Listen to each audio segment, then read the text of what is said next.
You and my best.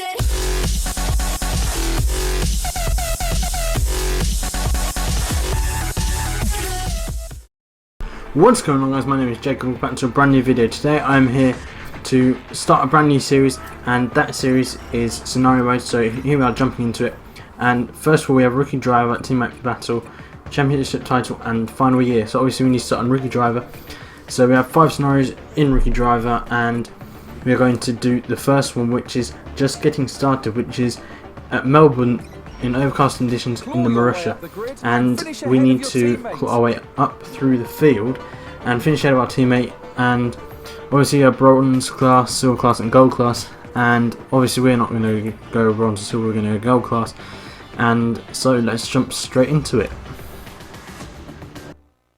Let's look towards the back of the pack, where the Marussia rookie driver is sat in 21st. He'll need to work hard if he's to finish ahead of his teammate in this, the first race of the season. So obviously David Croft has just given us the introduction bit there, and that is correct. We do need to finish ahead of Jules Bianchi as we rev up to 5 red lights. I'm thinking of doing live commentary of these in the future. I probably will. And away we go, and obviously we're using all same assists as usual, which includes no traction control.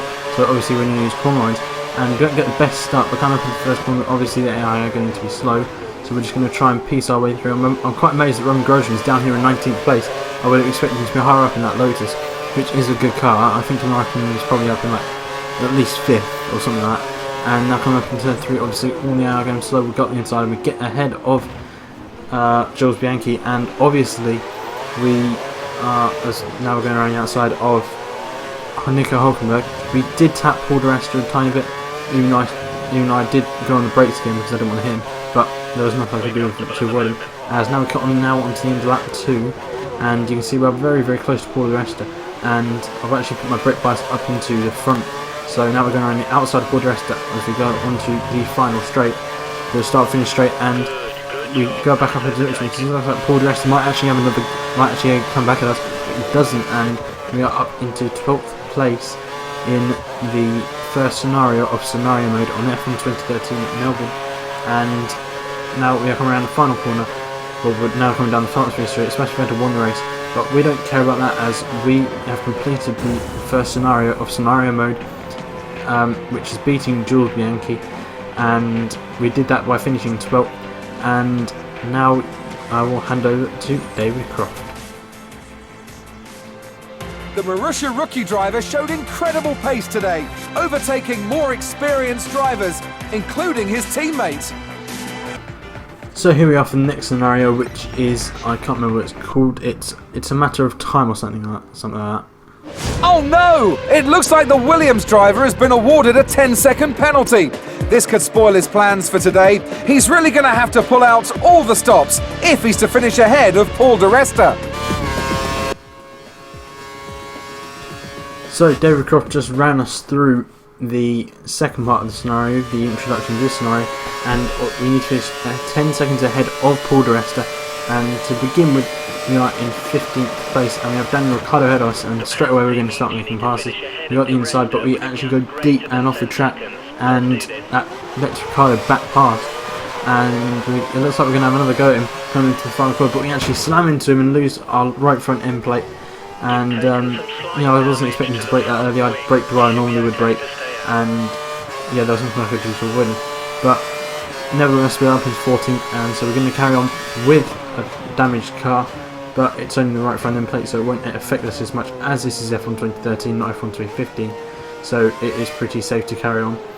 And coming up to, and next up I think is John-Eric Verne, and come up to turn 3, I think this is turn 3 or turn 4, I'm pretty sure it's turn 3. We have John-Eric Verne, and we decide to go around the outside. Obviously he's on the prime tyres, we're on the options, so obviously we're going to be faster, and we've got past John-Eric Verne and for 13th, and next up it is Pastor Maldonado, our teammate, and we should be past him pretty soon. It looks like it will be pretty easy pass, and we get very close to him there, but we decided not to make a move there because that probably wouldn't have ended well. But now coming up to this turn, we go around the outside, go a little bit deep, but that's not too bad as we're up in 12th. And now we can see Paul Di Resta, who is the person we need to finish 10 seconds ahead of, and coming down onto the back straight, the longest straight in Formula 1. We use our curves and we don't get the DRS, even though it is enabled because it is at 50, technically at 54, and we are now ahead of Paul Di Resta, but we need to pull out a 10-second gap, and I can say we actually did that by the end of lap 55. And yeah, now we are coming on to the final lap of the Grand Prix, and here we are. Sebastian Vettel again won the race, but we don't care about that as we finished, I think it was 14 seconds ahead of Paul Di Resta.